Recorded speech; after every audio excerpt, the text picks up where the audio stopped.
Hello, bienvenue dans ce petit coin de l'univers où on se questionne, on se découvre et on se reconnecte à ce qui a vraiment de l'importance. Moi c'est Zéphyr, je suis trop contente de vous retrouver du coup dans cette nouvelle saison de podcast. Pour ceux qui m'écoutent du coup sur YouTube, sachez que c'est la saison 2 de mon podcast anciennement appelé Zéphyr au-delà du genre.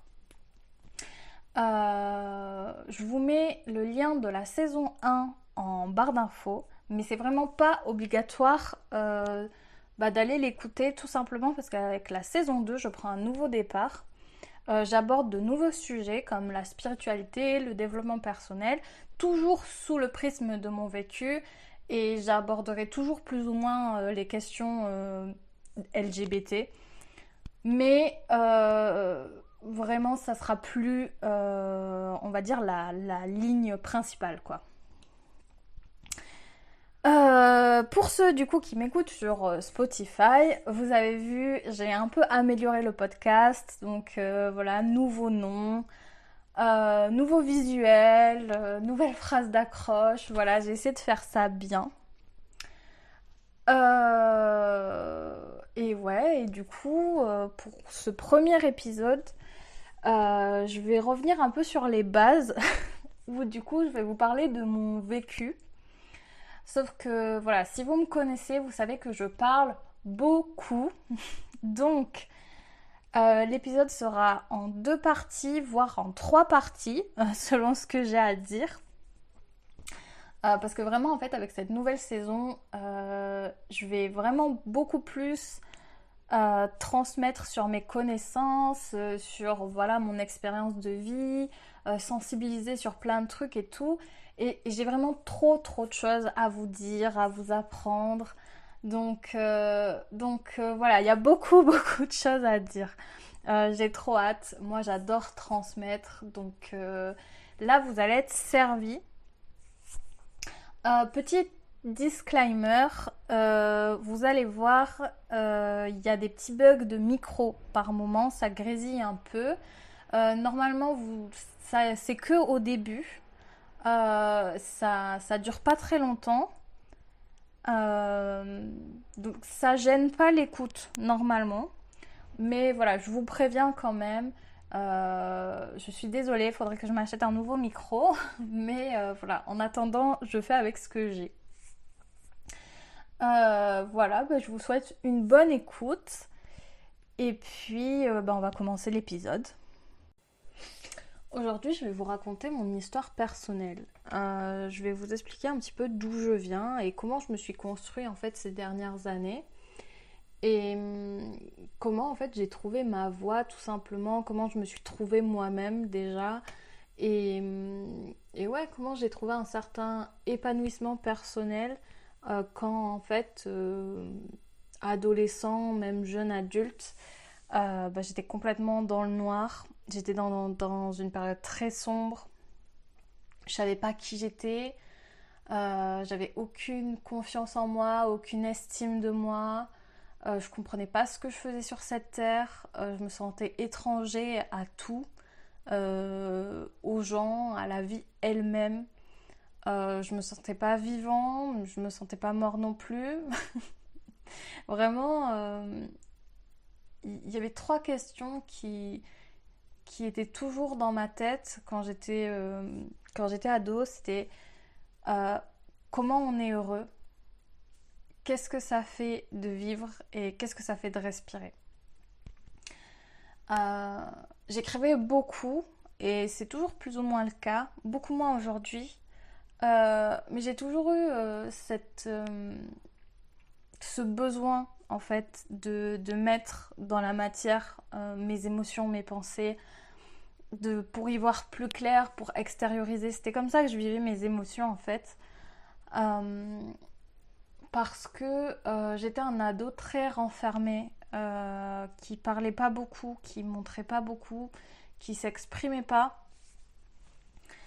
Et je m'isolais beaucoup. En fait, j'ai pas eu une enfance facile. Et j'aime pas non plus dire que j'ai eu une enfance difficile. Parce qu'en vrai, j'ai un petit syndrome de l'imposteur sur ça. Je sais que bah, ma douleur et les impacts que cette enfance elle a eu sur moi, bah, ils sont réels, ils sont légitimes. Et je sais que j'ai été victime de certaines choses. J'ai été victime du système, j'ai été victime de la vie, j'ai été victime de certaines personnes ou du comportement de certaines personnes. Et en fait, je dis ça parce que quand j'ai grandi ces dernières années et tout ça, bah, y a beaucoup de gens qui m'ont dit ouais, arrête de te victimiser, ça suffit maintenant et tout ça, et prends tes responsabilités et tout et tout. Et en fait, bah, s'il y a un truc que je veux bien que vous compreniez, il y a plein de choses hein, que j'ai envie de vous dire et que je trouve super importantes et tout, mais déjà, ça, pour commencer, c'est normal de se victimiser. En fait, se victimiser, ça veut pas dire ne pas avoir sa responsabilité sur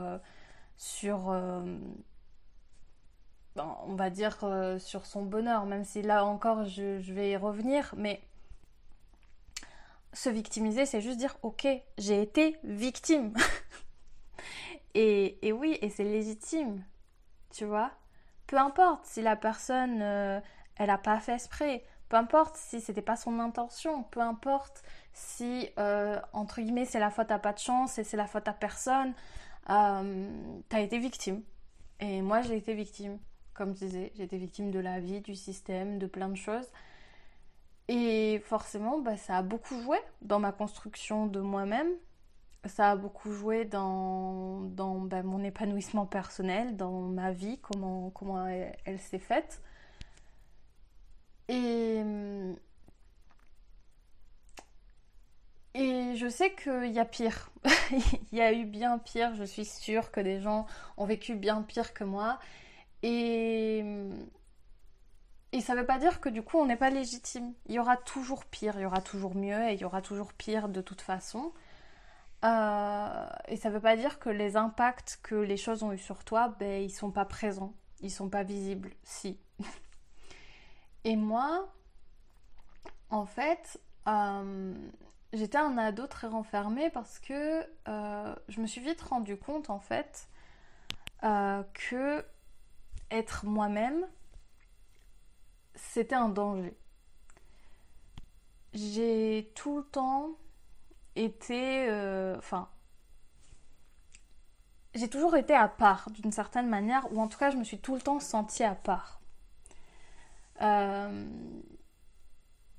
J'étais plus jeune, j'avais pas beaucoup d'amis, hein. Déjà en maternelle, primaire, j'étais très isolée, j'avais pas beaucoup d'amis, je me sentais complètement à part, les autres se moquaient de moi souvent ou me comprenaient pas.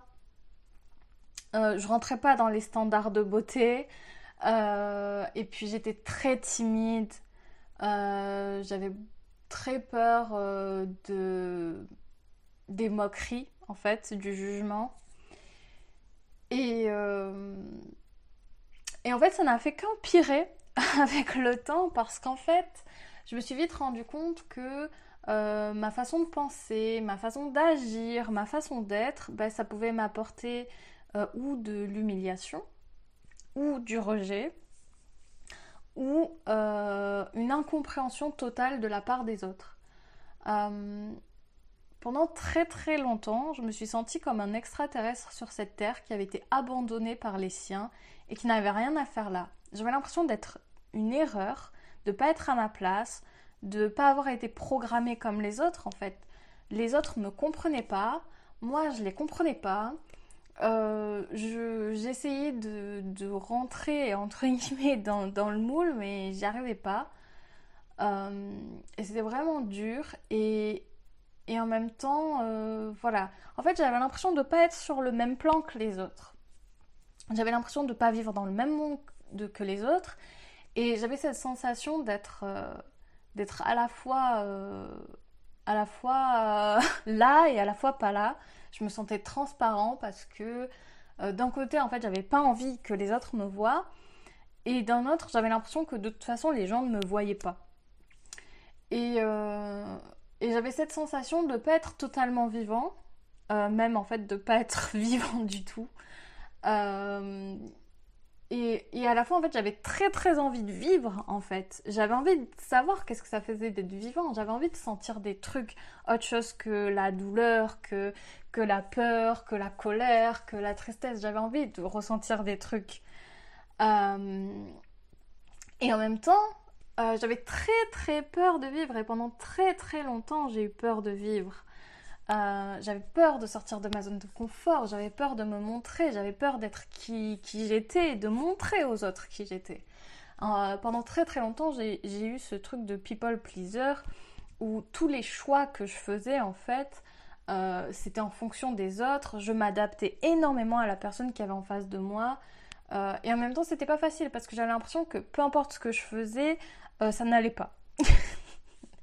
Les gens me comprenaient pas, c'était pas la bonne chose, ou je me faisais engueuler, ou alors humilier. Enfin, c'était vraiment compliqué, j'arrivais pas à m'adapter. Et du coup, vers la fin de mon adolescence, en fait, je voulais que le monde m'oublie. Je voulais vraiment, en fait, je voulais disparaître. Je disais très souvent, en fait, que ouais, je voulais tomber dans un coma, un long coma, et que juste voilà, tout s'arrête, ouais, que je puisse en fait avoir du temps pour moi. Et en fait, j'étais tout le temps dans ma bulle, tout le temps dans mon monde, tout ce qui pouvait me permettre en fait de m'évader et d'oublier en fait ma vie, d'oublier mes problèmes, d'oublier à quel point en fait j'étais inadaptée à la vie. Je passais mon temps en fait dans mes livres, dans mes séries, dans ma musique. J'écoutais énormément de musique. Euh, C'était vraiment mon monde où je m'échappais et vraiment je passais mon temps dans ma chambre. Et même pendant les vacances scolaires, vraiment je vivais le jour et je dormais enfin je vivais la nuit plutôt et je dormais le jour.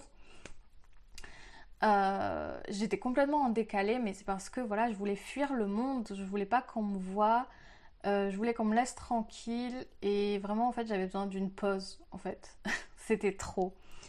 Et je ressentais constamment de l'injustice et de la colère et de la tristesse. Et il y avait plein de choses que j'arrivais pas à process en fait. Plein d'émotions, d'événements qui s'est passé dans ma vie. Moi, j'ai perdu ma mère très jeune. J'ai vécu en famille d'accueil de mes 9 ans jusqu'à mes 19 ans. Euh, Avant ça, j'étais en foyer.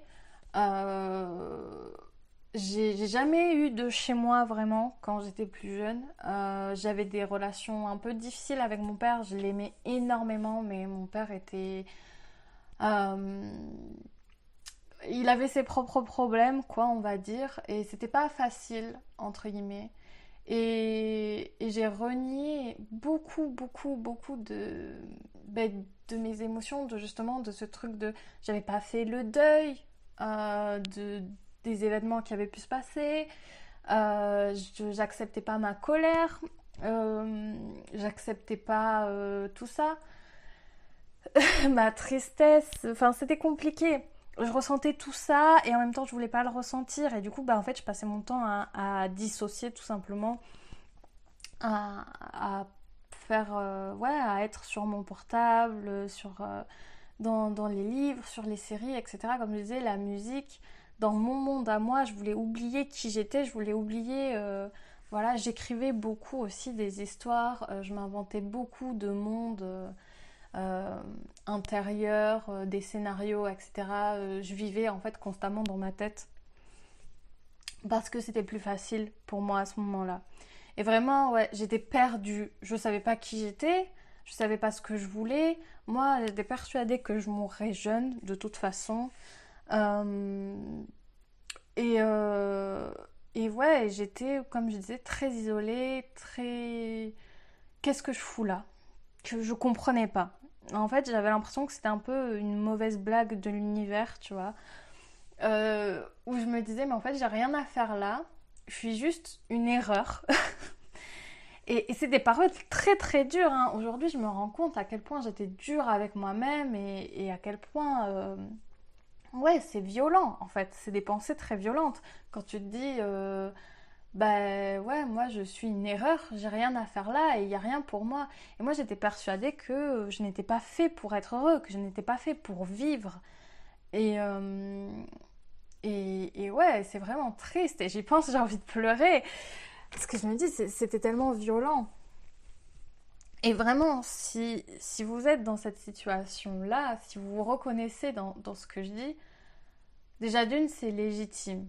Parce que pendant longtemps, j'ai cru que si je m'en sortais pas, c'était ma faute. Euh, je vais vous expliquer un truc. C'est que votre cerveau, votre corps, en général, c'est une invention, entre guillemets, si on peut dire ça, géniale. Vraiment magnifique et c'est le meilleur allié que vous aurez jamais. Parce que le cerveau et le corps, ils font tout pour notre bien-être à nous. Ils nous protègent constamment et tout ce qu'ils font, c'est dans notre intérêt. Vraiment, j'ai appris beaucoup de choses sur le fonctionnement du cerveau et tout ça. Et la gestion des émotions, des traumas et tout ça. Et peut-être que je pourrais en parler plus longuement dans d'autres épisodes, mais vraiment, c'est fou. Et en fait, à ce moment-là, en fait, mon cerveau, il me protégeait, en fait. Et je pensais que du coup, que j'étais pas adaptée, en fait, aux choses. Mais c'est tout simplement parce que bah, j'avais besoin de guérir certaines choses. Et à ce moment-là, j'avais pas l'espace mental de pouvoir guérir ces choses-là. J'étais pas dans un environnement favorable pour guérir ces choses-là. Et du coup, j'ai fait ce que je pouvais avec ce que j'avais. Et il y a beaucoup de gens qui ont essayé de m'aider avec vraiment toute la bienveillance du monde et vraiment avec les meilleures intentions, mais ils m'ont pas aidé comme j'avais besoin d'être aidée. C'était peut-être pas le bon timing, c'était pas les bons outils, c'était voilà, pas la bonne méthode. Et du coup, je pensais que c'était ma faute si j'allais mal, parce que tout le monde me répétait constamment, ouais, mais si tu veux, tu peux. Et en fait, je me suis rendu compte aujourd'hui je sais que en fait non, il suffit pas de vouloir. Ça marche pas comme ça. Il y a plein de choses à prendre en compte. Et vraiment, moi je pensais que j'étais vraiment condamnée à être malheureux toute ma vie parce que on m'avait dit ouais, ton bonheur il ne dépend que de toi. Et, et en fait, c'est pas vrai. Oui, ton bonheur il dépend de toi, mais pas que de toi. Et ça, c'est vraiment un truc qui m'a vraiment aidée. C'est que non, ton bonheur, il dépend aussi de ton entourage, de ton environnement, du contexte, voilà, de plein de choses, des activités que tu fais, etc. Et alors oui, il y a une grande partie qui dépend de toi forcément, mais pas que. Pas que. Vraiment, ça c'est vraiment une des injonctions, on va dire, qui circulent beaucoup et que j'aime pas du tout. Parce que moi, ça m'a vraiment fait me sentir mal pendant très très longtemps. Et pareil, ce truc de oui, avant d'aimer quelqu'un, il faut apprendre à s'aimer soi-même. Ben non, en fait, c'est chacun son chemin. Et vraiment, moi, ce qui m'a aidé, ce qui m'a presque sauvée, euh, c'est vraiment en fait d'avoir rencontré quelqu'un qui m'aimait inconditionnellement, en fait. Qui vraiment m'a permis en fait d'avoir un espace où je pouvais me sentir safe, d'être moi-même, d'exprimer qui j'étais, en fait d'avoir justement cette bulle que je m'étais créée euh, dans mon adolescence pour vraiment justement ne plus ben, comment dire, ne plus être blessée en fait, voilà, pour me protéger, je m'étais créé ça. Et en fait, il y a une personne extérieure qui est arrivée qui a dit non, laisse tomber ta bulle, laisse tomber ça te fait pas du bien. Viens, je te donne un vrai espace safe, un vrai espace où tu vas pouvoir prendre le temps de guérir, de process et tout ça. Ça n'a pas été que cette personne, hein, mais ça a été la première étape et ça a vraiment été un grand tournant en fait dans justement mon épanouissement personnel. Et du coup, vraiment, si vous avez cette injonction en tête de ouais, tu peux aimer personne tant que tu t'aimes pas toi-même, c'est pas vrai. c'est pas vrai. On est tous différents, on fonctionne tous différemment, on a une histoire différente. Et vraiment aussi, s'il y a aussi une chose que vous devez retenir, il y a beaucoup de choses que vous devez retenir, mais vraiment laissez infuser ce que je vous dis et tout. Mais c'est vraiment, rendez-vous compte que ce qui a marché pour quelqu'un ne marchera pas pour vous. Euh, et inversement. Et vraiment, on est tous différents. Il faut juste expérimenter, voir qu'est-ce qui fait le plus sens pour nous, qu'est-ce qui nous attire le plus, qu'est-ce qui fonctionne le mieux pour nous. Et, et voilà, et se dire qu'on a chacun sa vérité. Il n'y a pas de vérité absolue. Et on voit tous les choses de façon différente en fait, parce qu'on a tous une personnalité différente, une histoire de vie différente, une éducation différente, etc. Et donc forcément, on voit pas les choses de la même manière et on est tous uniques, on est tous différents. Donc vraiment, expérimentez par vous-même, faites votre chemin vous-même, vraiment. Voilà, tout ce que, même moi, ce que je peux dire, hein, mais tout ce qu'on vous dit, prenez que ce qui vous fait sens, que ce qui résonne en vous, et vraiment croyez que ce qui vous fait du bien. Ça, c'est vraiment un truc qui a changé ma vie. Ne croyez que ce qui vous fait du bien. Vraiment, surtout moi qui fais partie du monde de la spiritualité, qui du coup, j'ai consommé beaucoup de contenu. Et le truc, c'est que dans la spiritualité New Age, il y a beaucoup d'injonctions, entre guillemets, beaucoup de positivité toxique. Mais ça, c'est plus dans le développement personnel. Mais même dans la spiritualité, il y a vraiment des trucs qui. des croyances qu'on veut nous transmettre qui sont vraiment toxiques, qui sont pas bonnes. Enfin, en tout cas, qui le sont pas pour moi. Et vraiment, en fait, ce truc de se dire, bah, ne crois que ce qui te fait du bien. Ça m'a beaucoup aidé. Et je vois pas l'intérêt de donner en fait de l'énergie, de donner de l'importance dans quelque chose qui nous fait du mal.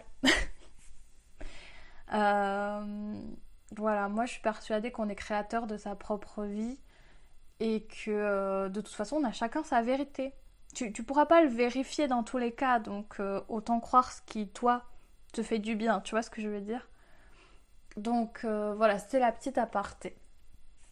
Mais du coup, ouais, j'étais un adolescent très renfermé, mal dans sa peau, parce que bah voilà, je correspondais pas aux critères de beauté, je me sentais très seule, je me comparais énormément aux autres, voilà, parce que j'avais des amis qui étaient plus minces, plus belles, plus beaux, qui étaient plus sociables, qui avaient plus d'amis. Moi, j'avais surtout des amis d'amis en fait. J'avais surtout des connaissances, j'avais pas beaucoup d'amis. Et, puis ouais, c'était pas facile. À la fin de mon adolescence, au lycée, c'est là que les choses ont vraiment empiré. Parce qu'en fait, au lycée, j'ai perdu euh, beaucoup d'amis ou beaucoup de connaissances, tu vois, si on dit ça comme ça. Je me suis retrouvée dans une classe où je connaissais quasiment personne, où j'étais vraiment très seule. Euh, et puis, ouais, j'allais de plus en plus mal en fait, parce que j'arrivais pas en fait à process en fait tout ce qui se passait. J'ai commencé à me faire du mal quand je suis arrivée au lycée. Et en fait, j'avais besoin d'aide. Je m'en rendais pas forcément compte sur le moment, mais en fait, je demandais de l'aide. De l'aide que j'ai pas eue. Parce que voilà, les gens ont pas su, enfin les gens autour de moi ont pas su m'aider comme il fallait d'une certaine façon. Et, et je me suis vraiment sentie très seule. Mais vraiment, c'est j'avais l'impression que du coup, enfin, j'avais l'impression, c'était peut-être le cas, hein, enfin, c'était sûrement le cas, mais du coup, que les gens me comprenaient pas et que j'étais juste inadaptée en fait. Que le fait d'être moi, bah du coup, je serais jamais heureux. Et que. Et voilà, et c'était très dur. Et en même temps, j'ai passé des périodes où je me sentais mieux. des périodes où je me sentais trop bien, où j'étais là, ouais, c'est bon, maintenant j'ai compris, maintenant c'est un nouveau départ. Et puis ça retombait très très vite. Voilà. J'ai rencontré aussi au lycée, première année de lycée, une amie avec qui on est toujours très amis aujourd'hui. Et on se suit depuis quasiment 10 ans du coup maintenant. Euh, mais, euh, mais voilà, en fait il n'y a pas eu que du négatif, hein, vraiment, c'est ce que j'ai envie de dire avec ça. Mais ouais, j'étais mal dans ma peau, je savais pas qui j'étais. Et comme je disais, en fait, j'étais tellement dans ce truc de people pleaser où j'avais envie que les gens m'aiment, j'avais envie de trouver ma place. Euh, et du coup, bah voilà, je faisais que en fonction des autres. Je m'adaptais vraiment à la personne qui avait en face de moi. Je me censurais beaucoup. Voilà, je parlais pas beaucoup de ce que je pensais vraiment, de qui j'étais, etc. Parce que de toute façon, je ne savais pas qui j'étais, je ne savais pas quelles étaient mes valeurs, que j'avais pas d'envie. Moi, je suis arrivée du coup au lycée, c'est là où tu commences, tu sais, à choisir ta voie professionnelle. Moi, je ne savais pas où j'allais, vraiment. Euh, et, euh, et puis voilà, et puis comme je disais, j'étais persuadée que je mourrais jeune de toute façon, donc je voyais pas l'intérêt en fait. Et puis j'étais déconnectée de tout, hein. J'étais déconnectée de ma joie, j'étais déconnectée de qui j'étais, de ce qui me faisait vibrer, etc. Je me sentais vraiment mort à l'intérieur en vrai. Les seuls moments où je me sentais bien, où je me sentais vivant, c'était vraiment quand j'étais dans mes mondes imaginaires, entre guillemets. Donc, euh, ouais, je savais pas qui j'étais. J'étais perdue, je savais pas où j'allais, je savais pas ce que je voulais, je me sentais très mal dans ma peau et je comprenais pas pourquoi, en vrai. Parce que moi j'avais l'impression hein, d'avoir fait le deuil de mon enfance, d'avoir fait le deuil de mes parents, d'avoir ouais, d'avoir fait. Je pensais que voilà, que moi ça allait. Je me disais, bah tu sais, il y a pire dans la vie, etc. Tu vois, toutes ces choses-là. Et du coup, je pensais que j'avais process tout ça. Et en fait, il n'y a que, en gros, au cours de cette année, en fait, de l'année dernière, que en fait, j'ai pris conscience de ce truc de ah ouais, mais en fait, il s'est passé ça, il s'est passé ça, j'ai vécu ça. Et en fait, ouais, ça fait que depuis l'année dernière que j'ai vraiment fait le deuil de tout ça, que j'ai process tout ce qui s'est passé, où je me suis dit, ok, il s'est passé ça, et ça m'a fait me sentir comme ça, et ça a eu cet impact sur moi, etc. Et avant, je me sentais... ouais, je comprenais pas pourquoi j'allais si mal. Je me disais, ouais, t'es juste mal programmé. Et en fait, non, pas du tout. C'est juste que c'était la façon que mon cerveau avait de se protéger de tout ce qui s'est passé en fait dans mon enfance. Et ça, j'ai mis longtemps à le comprendre. Ça fait déjà un long épisode de podcast. Donc je pense que je vais arrêter le premier épisode ici. Et, euh, et du coup, on se retrouve la semaine prochaine pour la suite de mon récit. J'ai trop hâte. Et puis voilà. Je vous dis au prochain épisode. D'ici là, prenez soin de vous. N'oubliez pas, ce qui est le plus important, c'est le chemin, pas la destination.